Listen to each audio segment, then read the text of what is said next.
ओम कृष्णाय वासुदेवाय हरे परमात्मने प्रणतक्लेशनाशाय गोविंदाय नमो नमः। जय श्री कृष्णा। जय श्री कृष्णा मेरी सोल फैमिली आध्यात्म आपके अपने चैनल पर मैं नंदा आप सबका बहुत बहुत स्वागत करती हूँ। श्रीमद् भागवत महापुराण का सप्तम स्कंद प्रारंभ हो चुका है और अदिति के पुत्र हिरण्याकशिपु और हिरण्याक्ष का वध भगवान श्री हरि ने क्यों किया, क्यों देवताओं का पक्ष लिया, क्यों दैत्यों का भी पक्ष लिया, इसकी पूरी व्याख्या युधिष्ठिर जी के पूछने से नारद जी कह रहे हैं और वही जिज्ञासा परीक्षित की महामुनि सुखदेव जी शांत कर रहे हैं। सुखदेव जी कहते हैं, राजा युधिष्ठिर ने पूछा, नारद जी भगवान के पार्षदों को भी प्रभावित करने वाला वह शाप किसने दिया था तथा वह कैसा था? भगवान के अनन्य प्रेमी फिर जन्म मृत्यु में संसार में आए, यह बात तो कुछ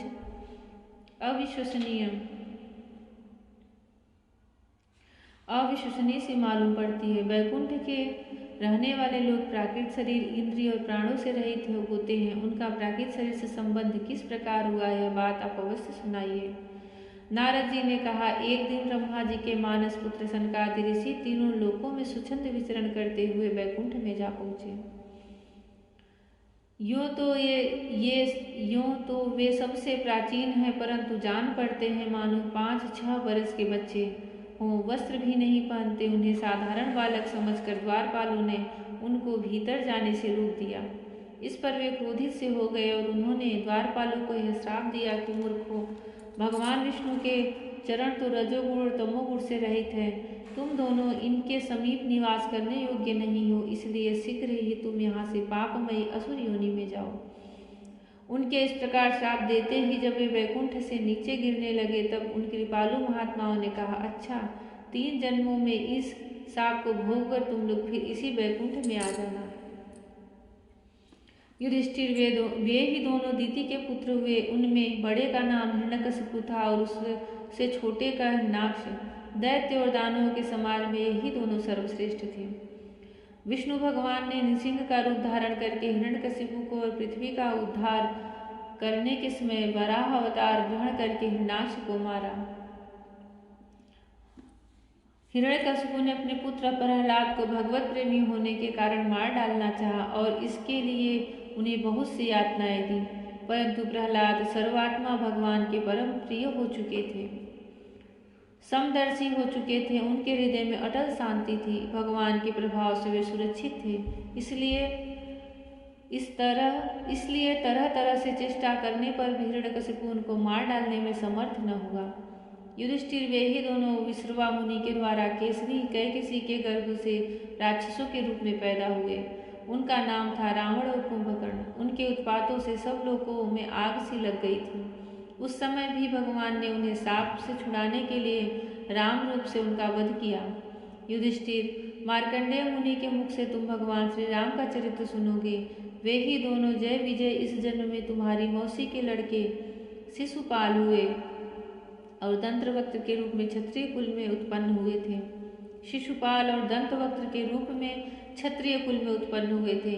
भगवान श्री कृष्ण के चक्र का स्पर्श प्राप्त हो जाने से उनके सारे पाप नष्ट हो गए और वे सनकादि के शाप से मुक्त हो गए।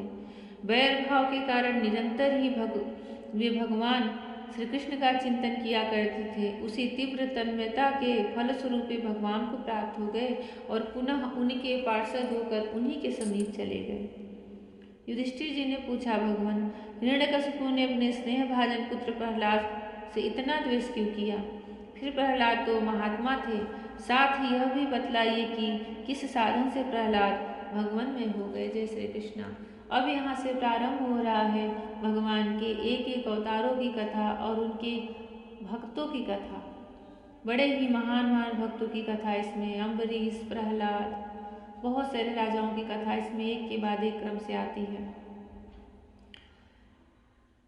हिरण्याक्ष का वध होने पर हिरण्यकशिपु अपनी माता और कुटुंबियों को समझाता है। नारद जी ने कहा, युधिष्ठिर, जब भगवान ने वराह अवतार धारण करके हिरण्याक्ष को मार डाला तब भाई के इस प्रकार मारे जाने पर हिरण्यकशिपु रोष से जल भून गया और शोक से संतप्त हो उठा। वह क्रोध से कांपता हुआ अपने दांतों से बार बार होठ चबाने लगा। क्रोध से दहकती हुई आंखों की आग के धुएं से धूमिल हुए आकाश की ओर देखता हुआ वह कहने लगा, उस समय विकराल दाढ़ों आग उगलने वाली उग्र दृष्टि और चढ़ी हुई भौहों के कारण उसका मुंह देखा न जाता था। भरी सभा में त्रिशूल उठाकर उसने द्विमूर्धा, त्रक्ष, संवर, सतबाहु, हयग्रीव, नमूची, पाक, इलवल, विप्रचित्ति, पुलोमा और शकुन आदि को संबोधन करके कहा, दैत्यों और दानवों, तुम सब लोग मेरी बात सुनो और उसके बाद जैसे मैं कहता हूँ वैसे करो। तुम्हें यह ज्ञात है कि मेरे क्षुद्र शत्रुओं ने मेरे परम प्यारे और हितैषी भाई को विष्णु से मरवा डाला है। यद्यपि वह देवता और दैत्य दोनों के प्रति समान है, तथापि दौड़ धूप और अनुनय विनय करके देवताओं ने उन्हें अपने पक्ष में कर लिया है।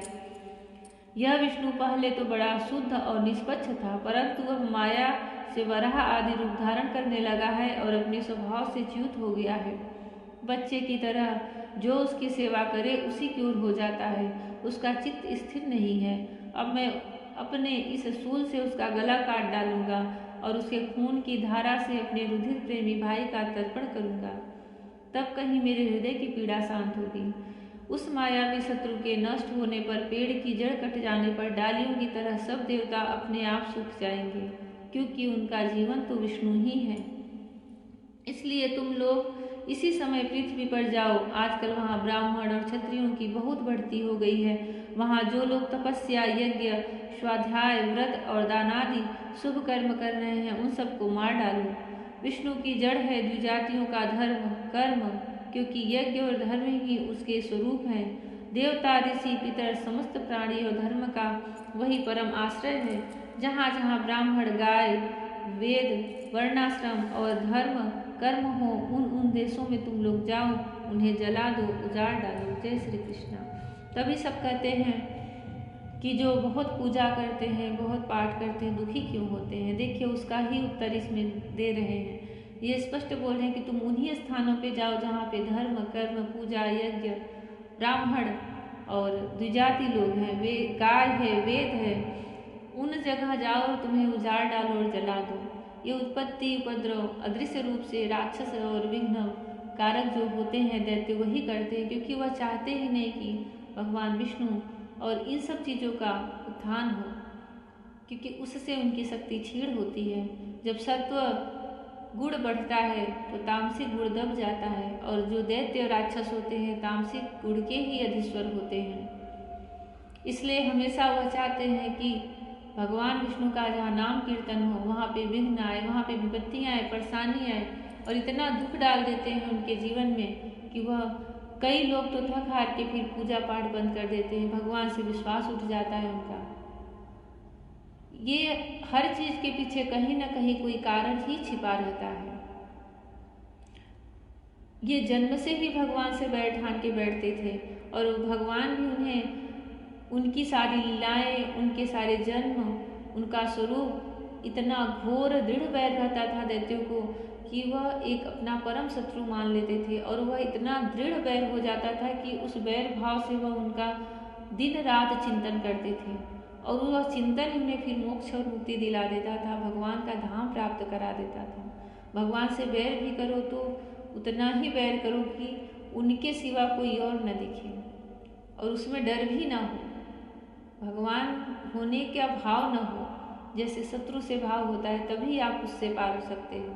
ऐसे नहीं कि कभी पूजा किया फिर कभी कुछ उल्टा सीधा बोल दिए, उससे मुक्ति नहीं मिलने वाली, उससे तो घोर नरक की ही प्राप्ति होगी।